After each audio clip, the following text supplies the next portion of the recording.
Grandir. Apprendre. S'entraider. Je peux en dire plusieurs. Solidarité. Découvrir. Découvrir. S'amuser un peu. Travailler. Travailler. Se développer. Rigoler. Super. Parfait. Génial. Génial. Voilà.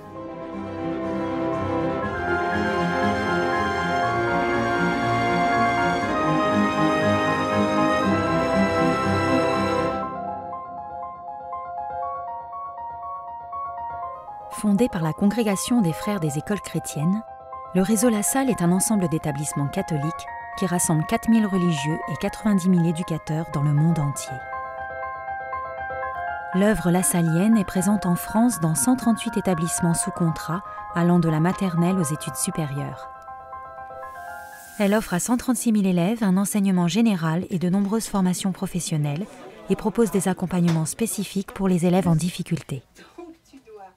Elle intègre aussi un centre de formation pour former les futurs enseignants dans ses masters dédiés au métier de l'éducation. Si les réalités sont toutes différentes, la façon de les appréhender est toujours la même. Accorder une grande place à l'élève en tant que personne.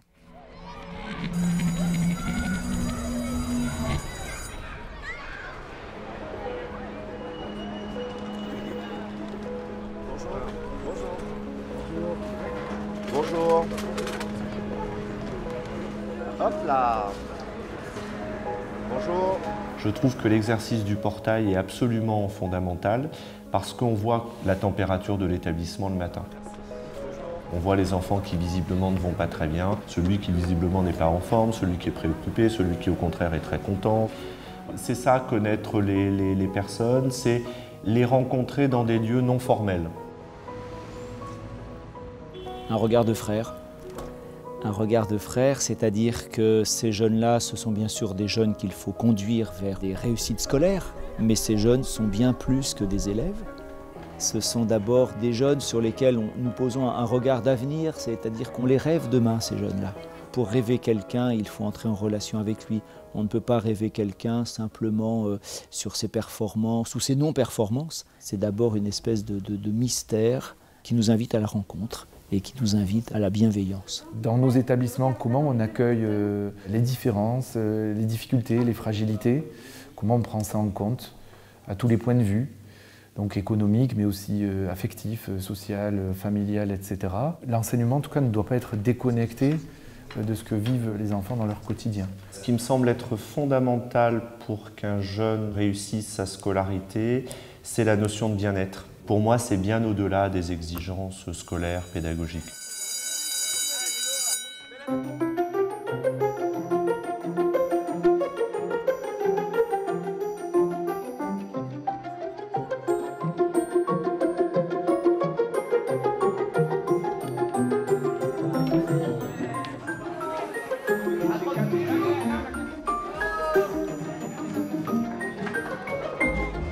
Des jeunes qui, en collège, on leur a souvent dit qu'ils n'étaient pas bons, qu'ils étaient même nuls.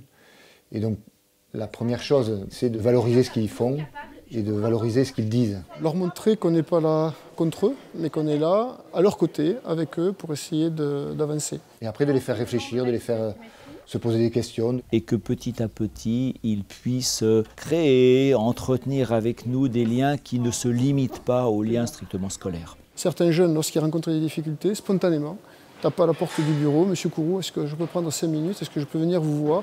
Est-ce que je peux parler avec vous ?» On ne peut pas accompagner des enfants, quels qu'ils soient et où qu'ils soient, sans le côté humain et de savoir où en est chaque enfant et d'aider chaque enfant à avancer un petit peu. L'apprentissage du vivre ensemble que Jean-Baptiste met au cœur de son projet est une valeur qui me semble vraiment fondamentale dans le contexte social que nous vivons actuellement. L'œuvre lasallienne est le fruit d'une intuition née chez Jean-Baptiste de La Salle au milieu du XVIIe siècle. Si ses origines bourgeoises le prédestinent à gravir la hiérarchie de l'Église, la vie du prêtre est bouleversée par une rencontre. Adrien Niel, un laïc, lui demande de l'aider à créer une école gratuite pour les pauvres. Il consacre alors toute son énergie à l'éducation. Il abandonne ses biens pour habiter avec les maîtres d'école et crée le premier institut de frères enseignants. Jean-Baptiste de La Salle comprit rapidement l'urgence de donner aux plus pauvres un enseignement gratuit de qualité. Il est le précurseur des cours en classe et de l'apprentissage de la langue maternelle. Un tel défi pédagogique passait par la formation des maîtres qu'il met en place. Ainsi, l'éducation n'est plus réservée à une élite. L'intuition de Jean-Baptiste de La Salle reste encore gravée dans le cœur des frères, et le regard porté aujourd'hui sur les élèves est marqué par sa figure. Ce qui me rend fier de ma vocation, c'est que sans cet appel de Dieu, je n'aurais pas approfondi autant mon sens de l'humanité.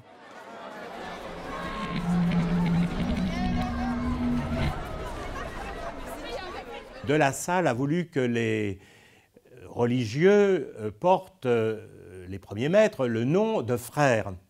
Et que d'une certaine façon, cette appellation dit quelque chose de notre posture éducative adulte et de la manière dont nous vivons la proximité et le lien avec les jeunes. Aujourd'hui, dans tous les établissements scolaires, on parle de communauté éducative et c'est bien ça dont il s'agit. Pour que l'élève soit au cœur du projet éducatif, il faut qu'une communauté d'adultes les accompagne un petit peu, en soit un petit peu le centre. Donc bien sûr, les frères font partie de la famille, mais aujourd'hui, énormément de laïcs travaillent avec les frères, travaillent à la mise en œuvre du projet éducatif lassalien, quel que soit leur état de vie, quelles que soient leurs convictions, leur religion, etc., de fait, font partie de la famille lassalienne. On a vu qu'il fallait que la figure soit comment? Dans le même sens ou retournée? Retournée. Et là, ta figure, elle est retournée ou pas? Elle est dans le même sens. Comment? Ah, retourner la pointe vers le bas? Le plaisir d'être ensemble à l'école passe par la posture des adultes qui accueillent et qui accompagnent les enfants au quotidien. Et pour moi, là encore, c'est très clair, c'est de la femme de ménage jusqu'au chef d'établissement. L'enfant nous observe et se construit aussi avec des modèles. C'est la pédagogie du silence pour moi. C'est vraiment celle qui passe par ce que nous sommes et ce que nous disons au quotidien.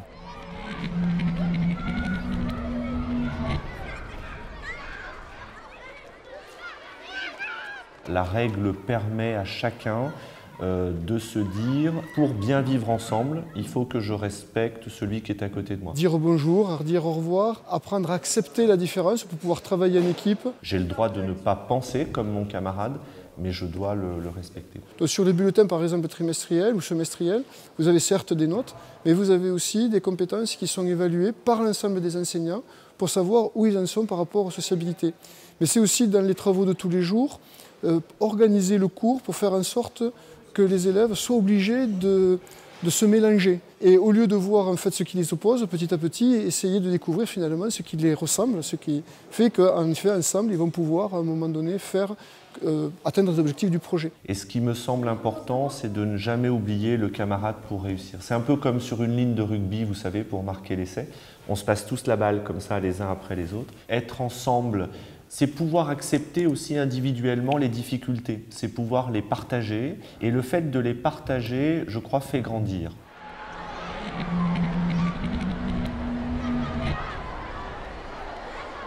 Moi j'aime bien le terme de pastoral du seuil, parce que c'est vraiment ça, c'est se tenir devant la porte de mon bureau quand ça sonne pour dire bonjour, de leur dire de rentrer pour discuter, de me joindre à eux sur les bancs dans les couloirs. Après Dieu on en parle, des fois on en parle, des fois on n'en parle pas. On accueille aussi beaucoup d'autres religions, donc c'est intéressant aussi de voir comment on peut avoir quelque chose une pastorale de tolérance, mais en gardant notre identité, en disant voilà, nous on croit à ce Dieu des évangiles, à ce Dieu qui s'est fait homme. Ce sont des valeurs qui sont quand même des valeurs universelles et qui sont des valeurs qui peuvent, à mon avis, profondément aider le monde dans lequel on vit.